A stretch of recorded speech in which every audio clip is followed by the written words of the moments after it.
안녕하세요. 미래를 설계하라 경제 잡박사전 고혜림입니다. 한 주의 중반 수요일입니다. 이 수요일인 만큼 더욱더 힘을 내서 경제 이야기 즐겁게 나눠보도록 하겠습니다. 오늘도 두 분의 아나운서와 함께합니다. 안효원, 이유진 아나운서 나오셨습니다. 안녕하세요. 안녕하세요. 네, 그럼 미증시 이야기부터 하고 넘어가도록 하겠습니다. 이 미증시는 파월 의장의 금리 인하에 대한 속도 조절 발언이 나오면서 혼조세로 마감을 했는데요. 자세하게 어떻게 진행되었는지 살펴보도록 하겠습니다. 자, 효원 아나운서 어떻게 흘러갔을까요? 네, 간밤에 마감된 뉴욕 증시 짚어보도록 하겠습니다. 뉴욕 증시 3대 지수는 보합권에서 혼조세로 거래 마쳤습니다. 다우존스는 0.28% 상승한 44,593.65포인트로 종가 형성했고요. 나스닥은 0.36% 하락하며 19,643.36을 터치했습니다. S&P 500 지수는 0.03% 소폭의 상승률 보이며 6,068.50으로 마감했습니다. 간밤 뉴욕 시장을 움직이는 뚜렷한 방향성이 있었다기보다는요, 개별 이슈에 따라서 종목별 강세가 좀 펼쳐졌는데요. 히트맵 열어서 종목별 표정도 확인해 보겠습니다. M7들이 혼조세 보였는데요. 애플과 테슬라를 제외하고는 대부분 보합권에서 거래를 마쳤습니다. 애플은 알리바바와 손잡고 중국 내 아이폰 사용자를 위한 인공지능 기술을 개발한다는 개별 소식에 힘입어서 2.35% 상승했고요. 메타는 0.47% 소폭 상승, 이외 엔비디아, 마이크로소프트, 아마존 등은 소폭 하락했습니다. 테슬라는 이날 6.77% 하락하며 5거래일 연속 하락세를 이어갔습니다. 이어서 시장 움직인 주요 이슈 확인해 보겠습니다. 파월 의장의 청문회 발언 내용이 주목을 많이 받았는데요. 파월 의장은 미국 경제가 강한 성장세를 지속하고 있고 인플레이션이 목표 수준을 웃도는 현 상황에서 기준금리 인하를 서두를 필요가 없다고 밝혔는데요. 이를 통해 기존 입장을 유지하는 모습을 재확인할 수 있었습니다. 파월 의장은 연준의 현 통화정책 기조는 이전보다 덜 긴축적이고 경제는 강한 모습을 보이고 있다고 말했습니다. 그리고 만약 긴축 정도를 너무 빠르게 할 경우에는 인플레이션 진전을 막을 수 없을 것이다 라고도 발언했는데요. 이처럼 파월 의장은 지금 미국 경제 탄탄하고 우리 시장은 건강하다라는 자신감을 뿜어냈습니다. 그리고 이 안에서 인플레이션이 지난 2년간 준화하고 있지만 12월 PCE가 2.6%로 아직은 2%를 상회하고 있어서 아직은 금리 인하 시기가 아니라고도 강조했습니다. 이어서 관세와 관련된 이슈인데요.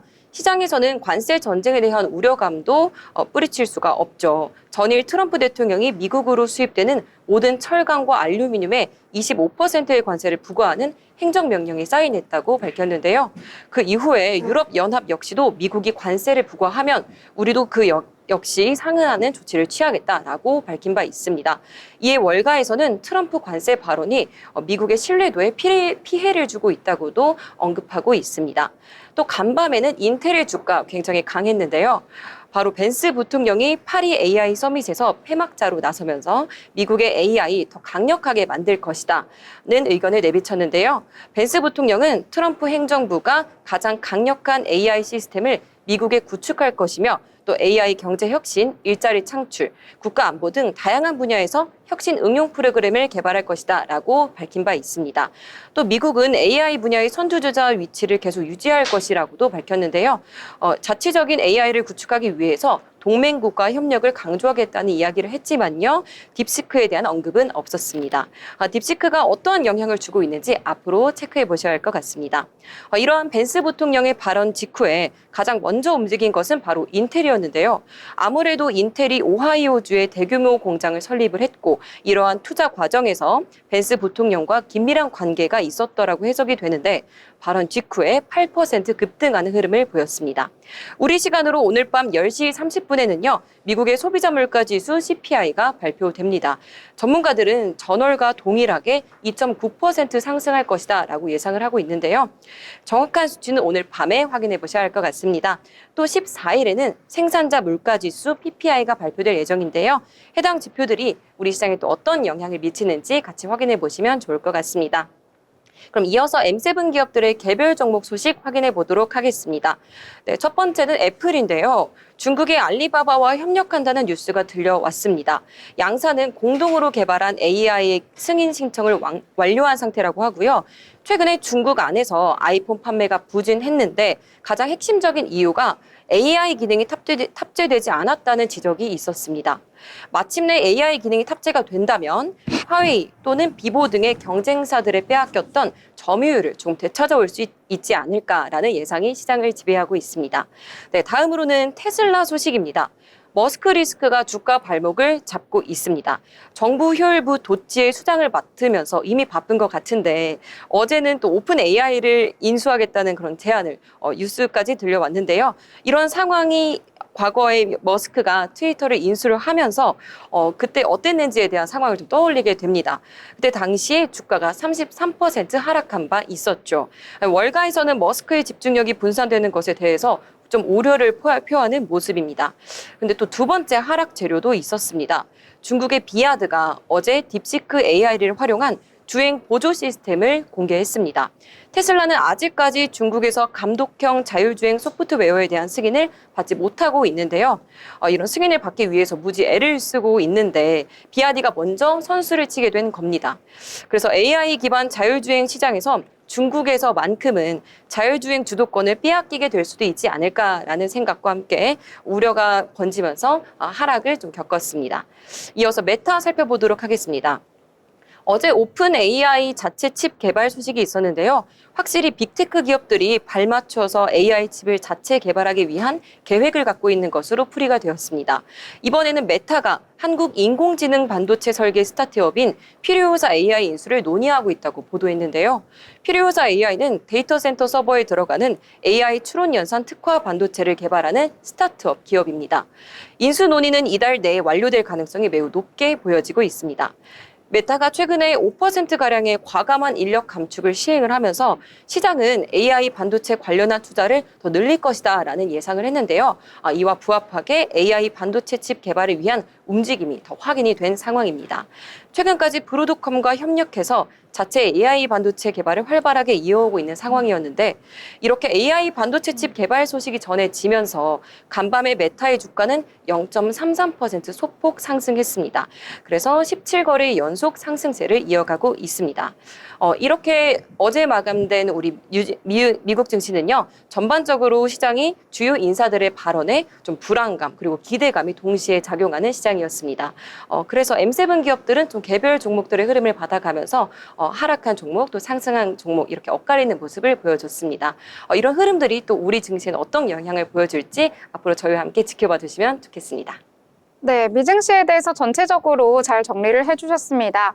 마지막에 메타에 대한 소식도 전해드렸는데요. 저희가 잠시 뒤에 또 자세하게 설명드릴 거긴 하지만 메타 같은 경우에는 자체 AI 칩에 대한 개발에 막대한 비용을 들이고 있는데요. 그에 비해서 결과가 미비하기 때문에 차라리 이미 만들어 놓은 AI 칩을 개발해 놓은 회사를 인수하는 것이 어떠냐 하는 의견까지 나오고 있어서요. 앞으로 메타의 주가 또 AI 칩과 관련해서 어떠한 방향성을 찾아갈지 뉴스가 나오는 대로 전달해 드리도록 하겠습니다. 자, 이번에는 미국 증시 전체적으로 살펴본 이후에 국내 증시에 영향을 미친 테마와 섹터들 함께 알아보려고 하는데요. 자, 그러면 국내 증시에서는 어떤 테마가 들썩였을지 유진 아나운서가 알아봤다고 합니다. 자, 어떤 테마를 보셨을까요? 네, 저는 오늘 미국의 그린란드 매입 추진과 대중국 견제가 한국 조선업계에 미칠 영향에 대해서 한번 분석해봤습니다. 트럼프 대통령은 덴마크 자치령인 그린란드를 미국 영토로 편입하려는 의지를 밝혀왔는데요. 그린란드는 희토류 150만 톤, 미발견 석유 13%, 천연가스 30%가 매장된 경제적, 군사적 요충지입니다. 미국은 이미 툴레 공군 기지를 운영하며 러시아와 중국을 견제해왔는데요. 그러나 쇄빙선이 부족한 상황입니다. 문제는 미국이 25년 동안 새로운 쇄빙선을 건조하지 않았다는 점입니다. 높은 인건비와 기술력 부족으로 인해 동맹국에 발주할 가능성이 크고요. 한국조선소가 대안으로 주목받고 있습니다. 특히 쇄빙선 같은 고부가가치 선박 건조 기술력이 뛰어난 한국이 수주 가능성이 크다는 전망입니다. 다만 존스법이 걸림돌로 작용하고 있는데요. 하지만 전문가들은 국가안보와 관련된 선박에는 예외 조항이 적용된 가능성이 크다고 보고 있습니다. 특히 미국 내에서 건조가 어려운 선박에 한해 예외가 인정된다면요, 한국 조선소에 수주할 가능성이 더욱 커질 전망입니다. 이러한 기대감 속에서 조선주가 좋은 흐름을 보여주고 있습니다.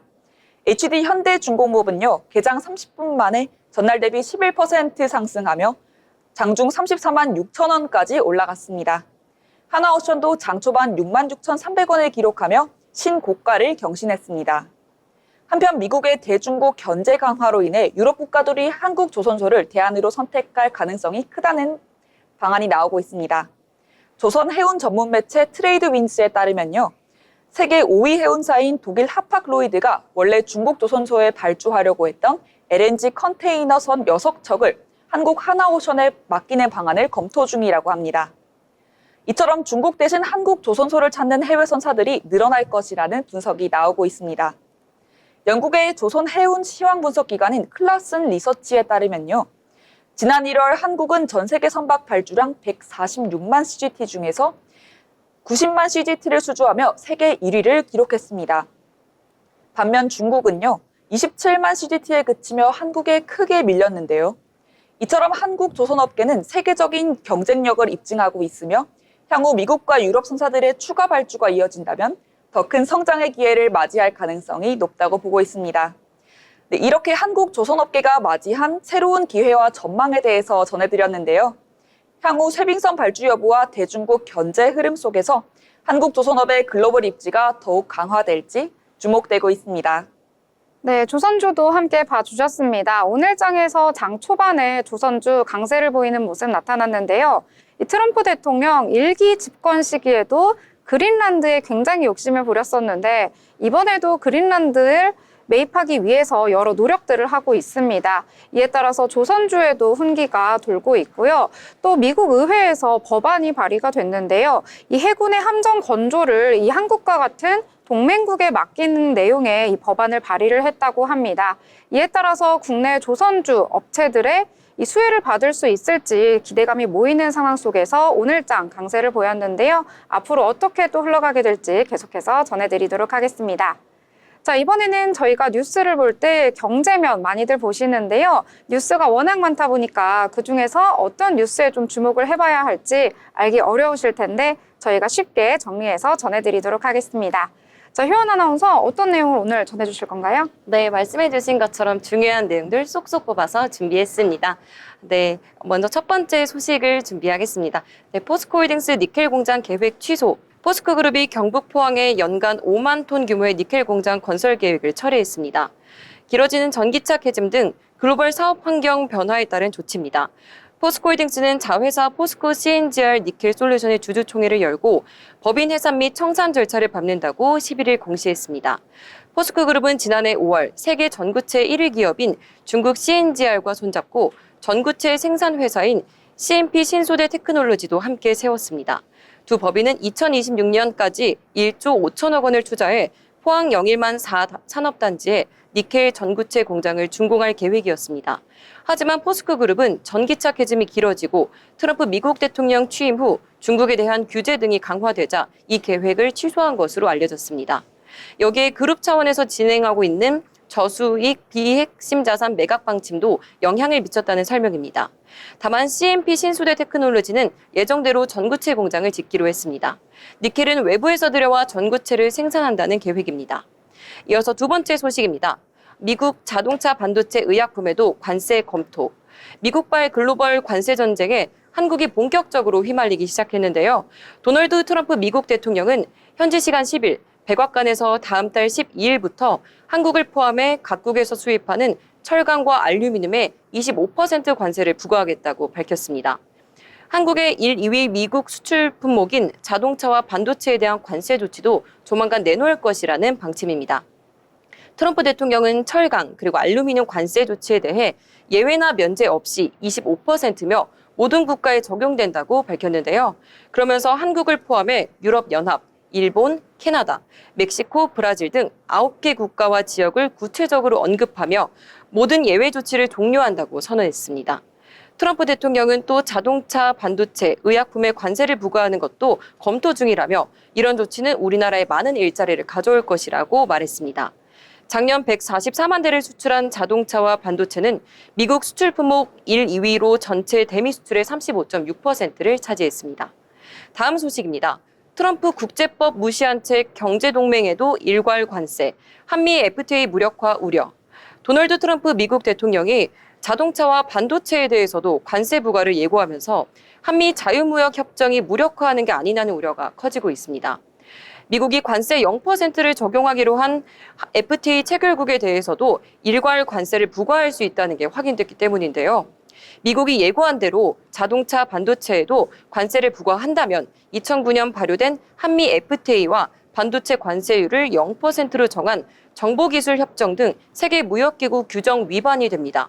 정부 고위 관계자는 나머지 품목에서 0% 관세율이 유지돼 한미 FTA가 완전히 효력을 상실한다고 보기 힘들지만 국제법과 무역협정을 무시하고 나서도 무역 질서를 재편하자는 게 트럼프 대통령의 의도라는 점은 확실하다고 말했습니다. 미국 정부 내 한미 FTA 재협상론자들이 힘을 받을 것이라는 우려도 나오고 있습니다. 이어서 다음 소식입니다. 너도 나도 금 사들이자 조폐공사 골드바 공급 중단.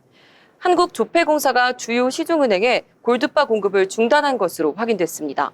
트럼프발 파고의 안전자산인 금 수요가 폭증하면서 전 세계적으로 품귀 현상을 빚고 있기 때문인데요. 한국금거래소도 이미 지난해 11월부터 금 공급을 중단한 터라 사실상 당분간 은행에선 금 구입이 불가능해진 것입니다. 국제금 현물 가격은 현지 시간 10일 트라이온스당 2,908.17달러로 마감하면서 올해만 7번째 사상 최고치를 경신했습니다. 11일 조폐공사는 금 수급 문제로 골드바 제조, 공급, 판매를 중단했다고 밝혔습니다. 조폐공사는 매장은 물론 인터넷 쇼핑몰에서도 골드바 판매를 중단했습니다. 재고도 없고 생산도 못하다 보니 시중은행의 골드바 공급도 끊긴 겁니다. 조폐공사보다 규모가 훨씬 큰 한국금거래소를 통한 골드바 공급도 이미 중단됐습니다. 한국금거래소는 골드바를 취급하는 대부분 시중은행과 거래를 하고 있고 조폐공사는 주요 시중은행 중에선 신한은행을 제외하곤 대부분 공급하고 있습니다. 신한은행은 한국금거래소와 LS그룹, 산하 LSM&M으로부터 골드바를 공급받고 있습니다. 다음 소식입니다. 또 내려간 한국의 경제 성장률, KDI 올해 1.6%. 한국개발연구원이 올해 한국의 경제 성장률을 3개월 만에 1.6%로 대폭 하향했습니다. 1, 2, 3 비상계엄 여파로 소비 회복 동력이 약화된 것은 물론 미국 도널드 트럼프 2기 정부의 리스크가 현실화되며 내수와 수출 모두 2%대 성장도 버겁다는 평가입니다. KDI는 성장률 추가 악화 가능성을 우려하며 기준금리 인하로 차입 비용을 낮추는 부양 정책이 우선돼야 한다고 말했습니다. 11일 KDI는 경제 전망 수정을 올해 총 생산 성장률을 1.6%로 전망했습니다. 지난해 11월 전망치인 2%보다도 0.4%포인트 하향된 수치입니다. 정부도 지난달 1.8%를 예상했고 한국은행은 1.6에서 1.7%로 하향 조정했습니다. 글로벌 신용평가사 피치는 1.7%를 전망했고 글로벌 투자은행 IB도 1%대 성장을 예상하고 있습니다. KDI는 내수와 수출 모두 낮은 증가세에 그치면서 성장세가 둔화할 전망이라고 진단했습니다. KDI는 하향 조정 요인으로는 전국 불안정에 따른 소비 심리 위축과 미국 신정부의 정책 변화에 따른 통상 환경 악화를 언급했습니다. 네, 이렇게 뉴스에 대해서 정리를 해주셨습니다. 여러 가지 뉴스들이 있는데요. 저희가 금 가격 계속해서 올라간다라고 말씀을 드렸는데 이제는 골드바 판매까지 중단이 됐다고 합니다. 어디까지 안전자산 선호 심리가 계속될까요? 앞으로 또 소식 나오는 대로 정리해서 전해드리도록 하겠습니다. 자, 이렇게 미국 증시부터 국내 증시까지 전체적인 이야기 다뤄봤습니다. 더불어 본 방송에서 제공하는 정보는 투자 판단을 위한 조언일 뿐 해당 종목의 가치, 상승과 하락에 대해서는 보장하지 않습니다.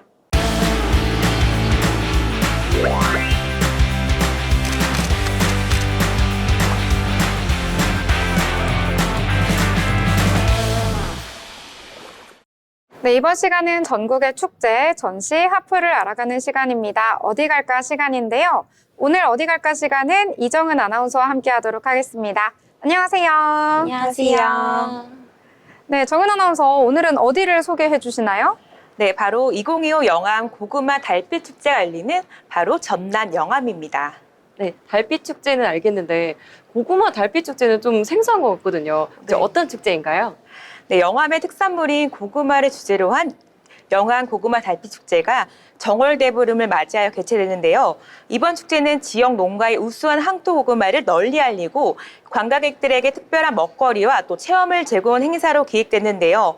다가오는 2월 15일 토요일 저녁 6시부터 8시까지 영암의 달맞이 공원에서 열릴 예정인데요. 다양한 체험과 또 즐길 거리가 가득한 이번 축제 기대하셔도 좋을 것 같습니다. 네, 2월 15일 그래도 토요일에 다행히 열리네요. 제가 고구마를 정말 좋아하거든요. 벌써부터 입맛이 당기는데요. 올해 축제에는 또 어떤 특별한 프로그램들이 준비되어 있나요? 네, 정말 다양한 프로그램이 마련되어 있는데요. 우선 개막과 함께 기찬 풍물빛 흥겨운 길놀이와 함께 성향예술단의 전통 국악 공연들이 있고요. 특히 화려한 매직, 저글링의 퍼포먼스도 준비되어 있어서 축제 분위기를 한껏 뜨겁게 달굴 예정입니다. 네, 매직 저글링이라니 이름만 들어도 너무 신기하다 이런 생각이 드는데요. 여기서 직접 체험까지 해보면 너무 즐거울 것 같은데 혹시 직접 체험도 가능할까요? 그럼요. 직접 참여할 수 있는 이벤트도 정말 가득히 준비가 되어 있는데요.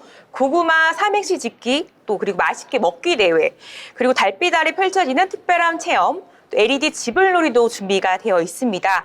특히 지불놀이에는 풍년을 기원하고 또 애군을 쫓는 의미가 담겨 있는데요. 2025 영암 고구마 달빛 축제에서 올해의 모든 좋은 기운들 받아가시기 바랍니다.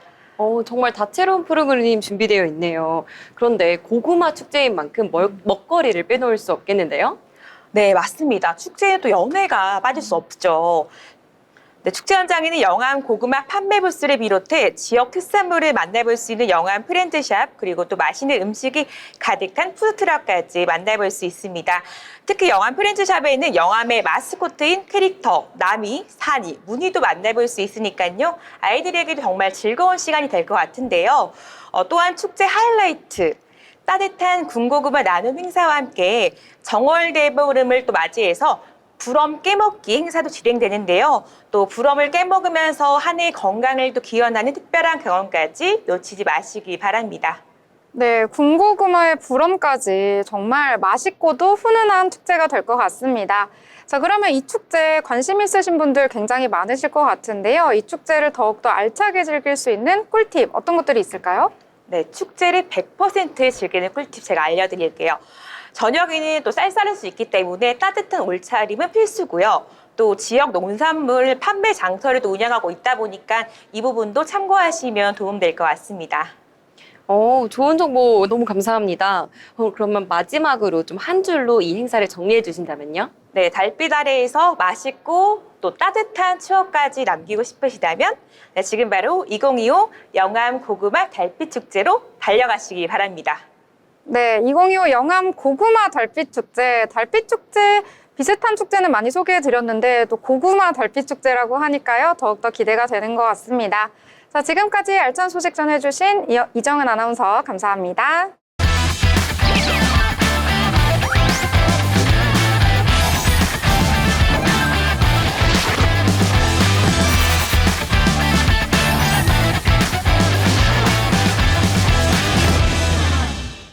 네, 이번 시간은 돈을 잘 벌고 싶은 고수가 되고 싶은 아나운서들이 모여서 경제 이야기, 주식 이야기 함께 나눠보도록 하겠습니다.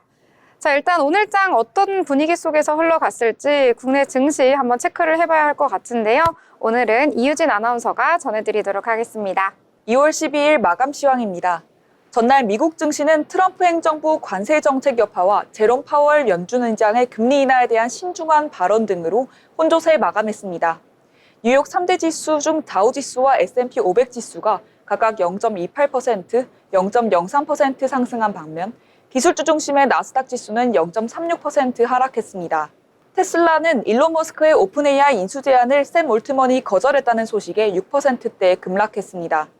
국내 증시는 미국 소비자 물가지수 발표를 앞둔 경계감이 반영될 것으로 보입니다. KB증권은 미국 CIP 결과와 이어지는 미국 파월 의장의 발언으로 인해 관망세를 유지할 것으로 보인다고 밝혔습니다. 먼저 코스피 시장부터 살펴보겠습니다. 오늘 코스피는 약세로 출발한 뒤 반등을 시도했지만 이후 소폭의 등락을 거듭하며 뚜렷한 방향을 보이진 않았습니다. 장 시작과 동시에 전일 대비 0.17% 하락한 2534.71포인트를 기록했습니다. 이후 상승하는 흐름 보여주며 마감은 2548.39포인트를 기록했습니다. 다음으로 코스닥도 살펴보겠습니다. 코스닥 역시 장 시작과 동시에 최저지수를 기록했는데요. 전일 대비 6.74포인트 하락한 742.85포인트를 기록했습니다. 이어서 상승하는 흐름 조금 보여주다가 하락하는 흐름으로 장 마감했는데요. 745.18포인트를 기록하며 전일 대비 0.59% 하락한 모습입니다. 다음으로 수급 주체별로 살펴보겠습니다. 먼저 코스피 시장입니다. 개인과 외국인, 기관 각각 다른 흐름 보여줬는데요. 개인은 1,987억 원 물량 덜어냈습니다. 반면 외국인과 기관은 각각 968억 원, 530억 원 물량 담았습니다. 코스닥 시장은 코스피와 상반된 흐름 보여줬습니다. 개인이 2,228억 원 물량 담았고요. 외국인과 기관은 각각 1,540억 원, 557억 원 물량 덜어내는 모습을 보였습니다. 다음으로 시가총액 상위 종목 살펴보도록 하겠습니다. 먼저 코스피 시장입니다. 코스피 1위부터 10위까지 살펴보시면요. 삼성전자와 삼성전자 우선주만 상승하는 모습을 보여줬습니다. 삼성전자 0.18% 상승하며 55,800원 기록했습니다. 삼성전자 우선주도 0.44% 상승하며 45,750원을 기록했습니다. 반도체주 대장주죠. SK하이닉스는 계속해서 좋은 흐름 보여주다 오늘 0.4% 하락하는 모습을 보였습니다. 트럼프발 관세 정책으로 인해서 멕시코에 공장을 두고 있는 현대차와 기아, 오늘 좀 하락폭이 컸습니다. 현대차 0.65%, 기아 2.24% 하락하며 어제 대비 하락하는 모습을 보여줬습니다. 다음으로 코스닥 시장 살펴보겠습니다.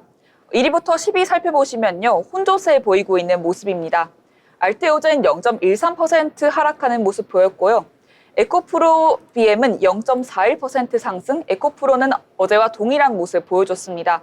이렇게 2차 전지 섹터에서 조금 상승하는 흐름 보여줬습니다. 레인보우 로보티스는 6.52% 하락하며 큰 하락세를 보였고요. 바이오주죠. 리가켄 바이오와 삼천당 제약 역시 1.69%, 1.37% 하락하며 바이오주의 하락세를 이끌었습니다. 다음으로 섹터별로 살펴보도록 하겠습니다. 오늘 조선주가 가장 큰 등락률을 보였습니다. 무려 8.92% 상승했는데요. HD 한국조선해양과 삼성중공업이 지수 상승을 견인했습니다. 창업 투자 섹터 역시 6.91% 상승하며 크게 상승하는 모습을 보여줬습니다. 오늘의 특징주 한편 살펴보도록 하겠습니다. 오늘의 특징주로요. 창업 투자 관련주가 아주 뜨겁습니다. 이슈의 중심에는 퓨리오사 AI가 있었습니다. 퓨리오사 AI는 삼성전자 A&D 출신 백준호 대표가 2017년 설립한 AI 반도체 스타트업으로요. 데이터 센터 서버용 AI 반도체 개발에 특화된 기업입니다. 2021년 첫 AI 반도체 워보이, 2023년 차세대 레니케이드를 선보이며 기술력을 입증했는데요. 최근 메타가 퓨리오사 AI를 인수 중이라는 소식이 전해지며 주목받았습니다. 메타는 자체 AI 칩 개발을 위해 엔비디아 의존도를 줄이는 전략을 추진 중으로 퓨리오사 AI 인수 시 국내 AI 반도체 업계에도 긍정적인 영향이 기대됩니다. DSC 인베스트먼트는요, 오늘 29.9% 상승하며 상한가를 기록했습니다. LB 인베스트먼트도 살펴보도록 하겠습니다. 오늘 8.3% 상승하는 모습 보여줬습니다. 린드만 아시아 역시 8.01% 상승하는 모습 보였습니다. 어제에 이어 오늘도 방산주가 뜨거운 모습 보여주고 있습니다. 정부가 중소반상기업 육성을 위한 정책펀드를 조성하며 방산 수출 확대를 위한 금융지원 강화에 나섰습니다. 수출 역량이 있는 방산 벤처기업을 대상으로 지원하며 대기업 위주의 수출 구조에서 중소기업 성장 기회를 확대하는 것이 핵심 목표입니다. 또한 한화 에어로스페이스의 폴란드 수출 사례처럼 대기업 금융지원 확대 필요성도 제기되며 정부는 방산 수출을 위한 금융지원책을 적극 검토 중입니다. 방산 테마 관련주로 한화 에어로스페이스, 현대로템, AIG 넥스원 등이 주목받고 있습니다. 지금까지 마감 시황이었습니다. 네, 오늘장에 대해서 잘 정리를 해주셨습니다. 오늘 같은 경우에는 미국의 CPI 발표를 앞두고 시장이 전체적으로 관망하는 모습이 나타났는데요. 오늘 코스피와 코스닥 양대 시장은 엇갈린 흐름 속에서 마감을 했습니다. 코스피 같은 경우에는 플러스로 마감했는데요. 전일 대비 0.37% 상승하면서 2,548선에서 거래를 마쳤습니다. 오늘 외국인과 기관 모두 쌍끌이 매수에 나섰는데요. 외국인 같은 경우에는 오전장에서는 매도로 대응을 했었는데 오후에 매수로 전환을 하면서 오늘 984억 원 매수 우위 보였다 이렇게 보실 수가 있겠고요.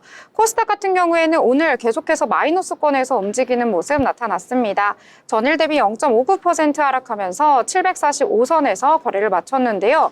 외국인과 기관 모두 매도 포지션 잡은 모습 나타났는데 물량이 그렇게 크지는 않았다라고 보실 수가 있겠습니다. 이 시가총액 상단에 위치한 종목들 오늘은 대부분이 파란불 켜는 모습 보여줬는데요. 삼성전자만이 0.18% 소폭 상승하면서 마감을 했고요.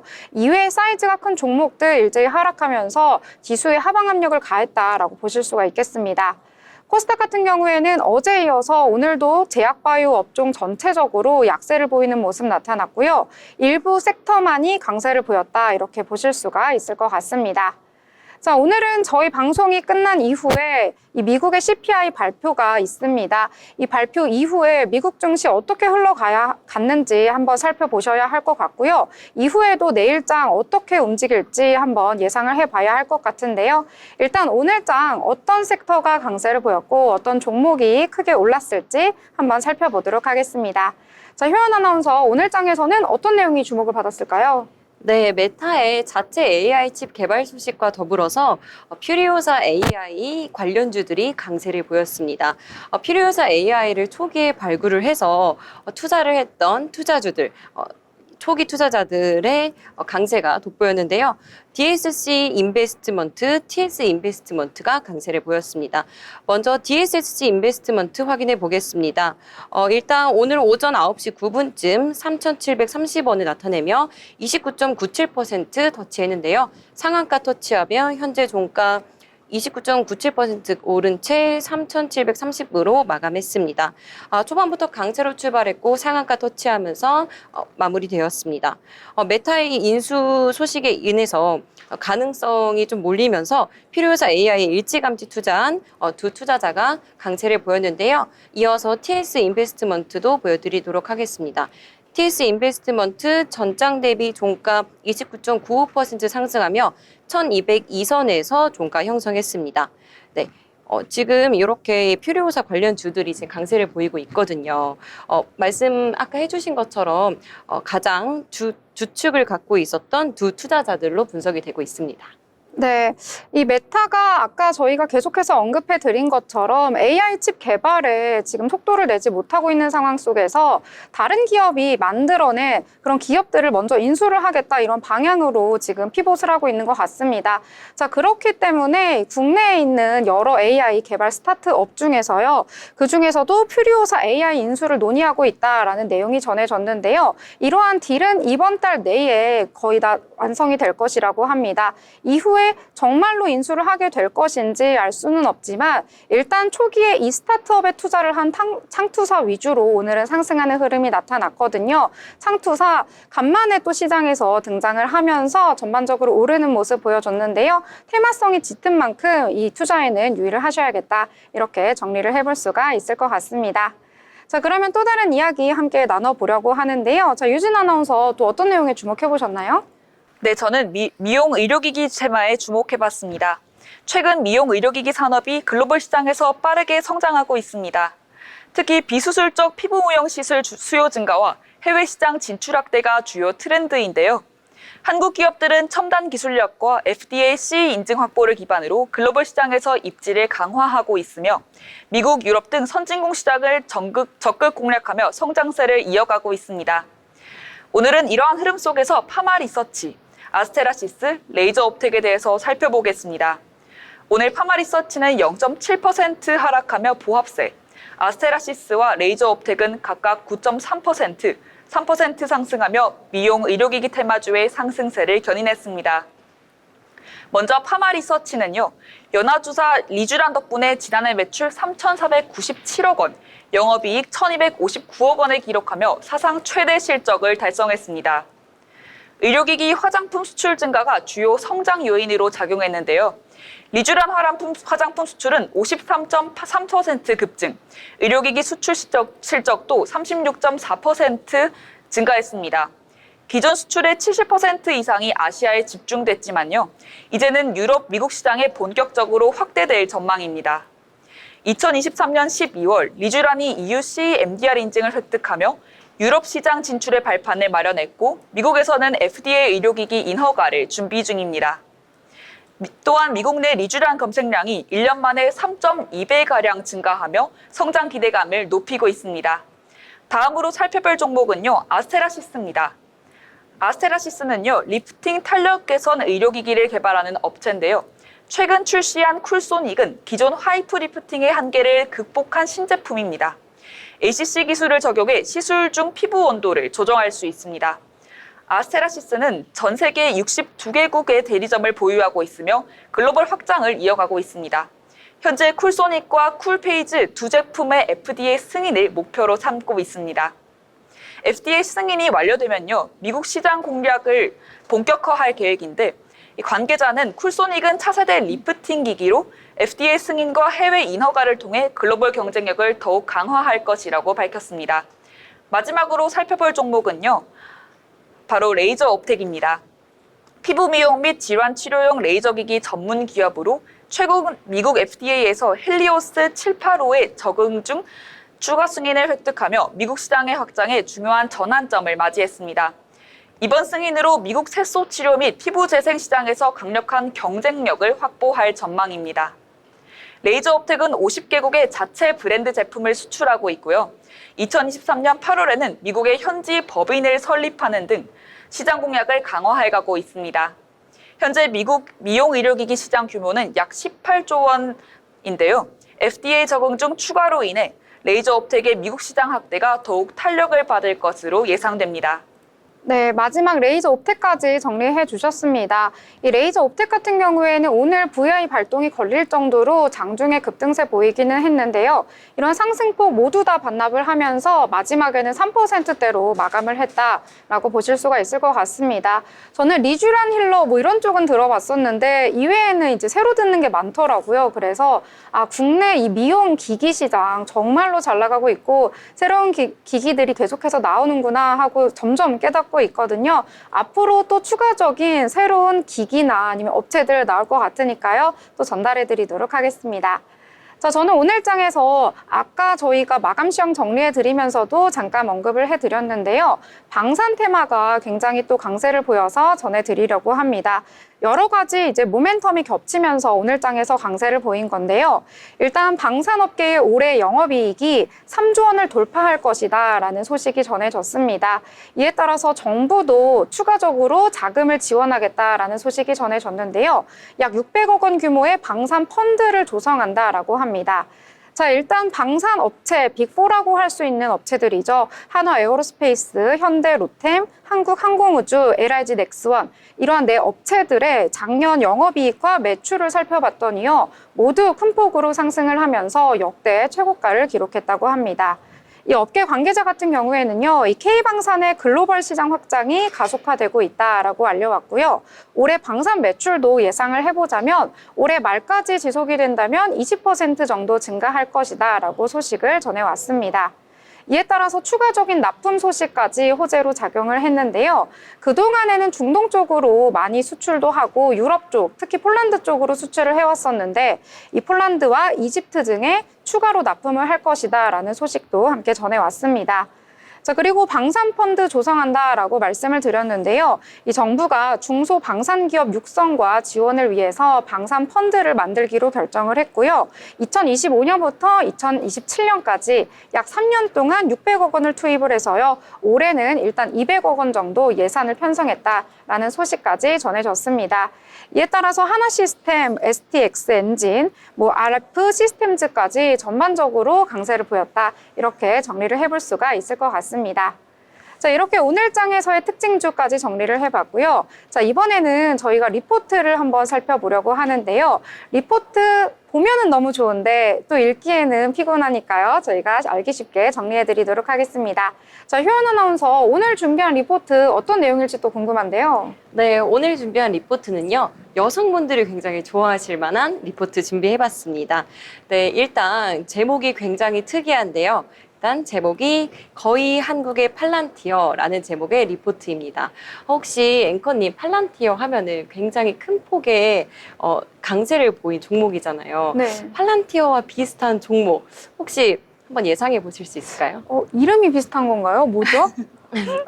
네, 굉장히 네, 퀴즈가 이름이 비슷한 걸 찾으라는 건가요? 이름은 아니고요. 네. 상승폭이 비슷합니다.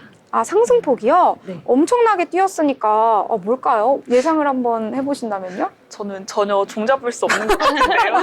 시청자분들도 종잡으실 수 없을 것 같은데 좀 더 알려주세요. 네, 일단 5년간의 상승세와 그 팔란티어의 1년간의 상승세가 굉장히 닮아 있습니다. 네. 네. 아, 이쯤 되면 좀 답답하실 것 같아요. 그래서 네. 알려드리도록 하겠습니다. 네, 정답이 뭔가요? 정답은 파마 리서치입니다. 그래서 사실 이 퀴즈를 제가 준비를 해왔는데 아까 말씀을 해주셔가지고 살짝 떨렸거든요. 네, 그래서 그래프 보여드리면요. 아래에 있는 그래프가 팔란티어의 1년간 주가 추이입니다. 그리고 위에 있는 그래프가 파마 리서치의 5년간 주가 추이입니다. 보시면 굉장히 닮아 있죠. 그래서 굉장히 큰 폭으로 상승을 한 두 가지 종목 닮아 있어서 거의 한국의 팔란티어다. 라는 제목의 리포트를 가져왔습니다. 팔란티어는 미국의 빅데이터 분석을 전문으로 하는 소프트웨어 회사입니다.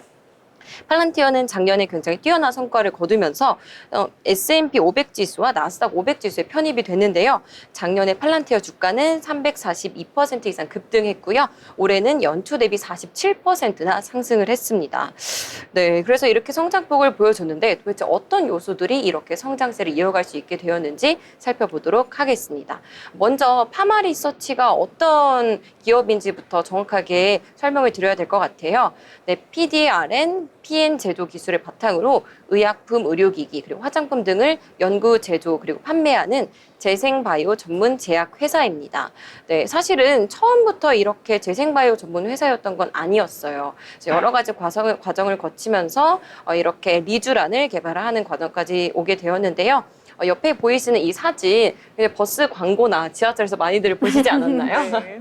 네, 저도 이런 그 사진을 보면서 나도 한 번쯤 맞아보고 싶다. 저게 효과가 얼마나 좋을까라고 항상 이제 한 번쯤 해보고 싶다 이런 생각을 했었는데요.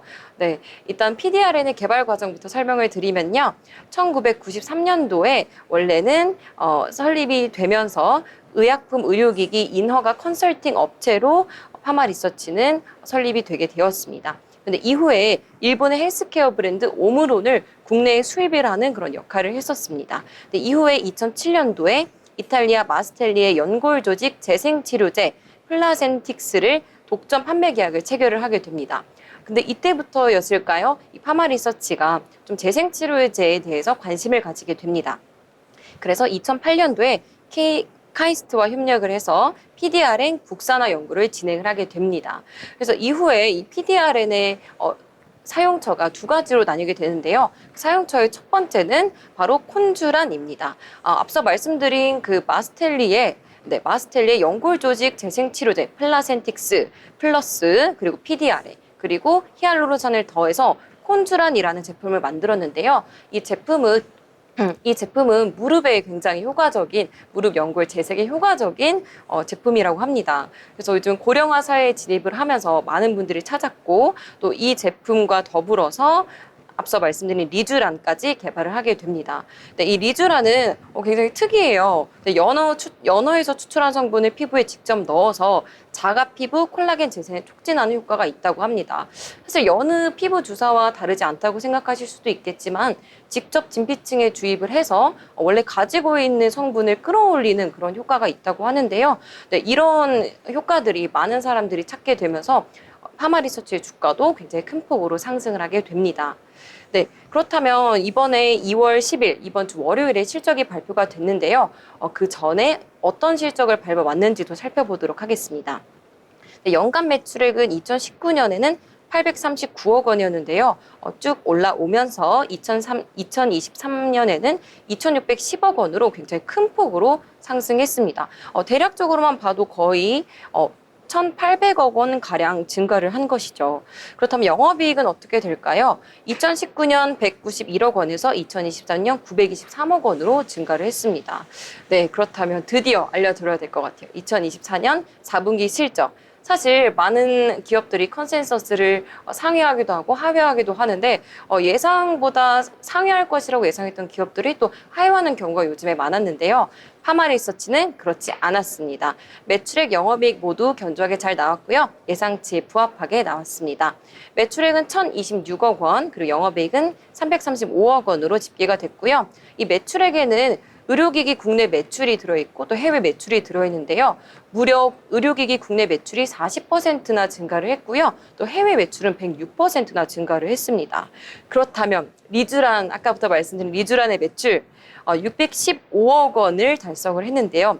예상치가 530억 원으로 예상치를 100억 원 이상 상회하는 모습을 보여줬습니다. 네, 이렇게 정말 견조한 흐름을 계속해서 보여줬기 때문에 정말 팔란티와 비슷한 급이라고 리포트가 나올 정도가 되지 않았나 싶습니다.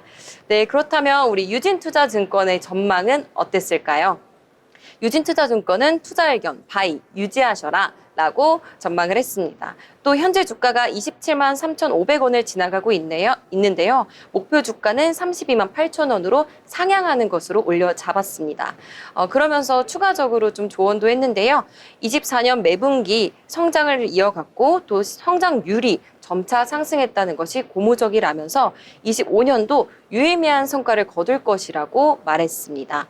네, 정말 우리 피부 미용 그리고 화장품 이런 것들 많은 여성분들 관심을 가지고 있지만요. 이렇게 우리가 사용하는 화장품 그리고 피부 미용 기기들에 대해서 그것들의 주가는 어떤 건지 또 어떤 회사가 만드는지에 대해서는 조금 관심이 부족한 분들도 계신 것 같아요. 그래서 많은 여성분들 내가 사용하는 이런 화장품, 의료기기들 주가도 한번 확인하셔가지고 지금 견조한 흐름 보이고 있는 파마리서치 한번 고려해 보시면 좋을 것 같습니다.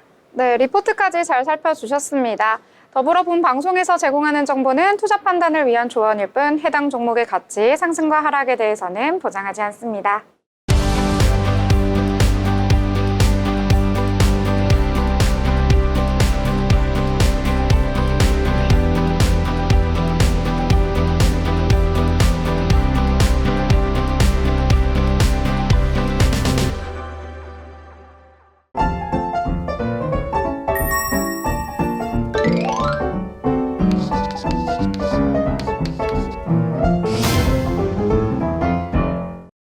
네, 이번에는 오늘장에 대해서 한 줄로 저희가 요약을 해보도록 하겠습니다. 자, 유진 아나운서, 오늘장 한 줄로 어떻게 평가를 해볼까요? 네, 저는 앞으로 국내 증시가 더욱더 미국 증시에 큰 영향을 받을 것으로 보기 때문에요. 미 증시에 주목하라는 말을 남기고 싶습니다. 또 오늘 저녁 미국의 소비자 물가지수를 발표를 앞두고 있는데요. 이 점도 한번 주목해보셨으면 좋겠습니다. 네, 오늘장 미국 증시를 한번 살펴봐라 이렇게 정리를 해주셨고요. 자, 그러면 효연 아나운서는 오늘장 어떻게 정리해볼까요? 네, 저는 그래도 우리나라가 맷집을 좀 키웠구나라고 정리를 해볼 수 있을 것 같습니다. 작년 말부터 좀 블랙 먼데이를 겪었기 때문일까요? 그래도 미국의 관세 정책 여파를 조금 그래도 좀 낙폭을 많이 하는 모습을 좀 보였는데요. 크게 낙폭을 키울 줄 알았는데 제 생각에는 그렇게 많지는 않았던 것 같습니다. 그래서 좀 맷집을 키웠지 않나라고 정리할 수 있을 것 같습니다. 네, 저는 오늘장 잔잔했던 우리 증시 이렇게 표현해 보도록 하겠습니다. 자, 저희 방송 여기서 마무리 짓도록 하겠습니다. 저희는 내일 방송에서 더욱더 알찬 소식 가지고 전화드리도록 하겠습니다. 시청해주신 여러분 고맙습니다.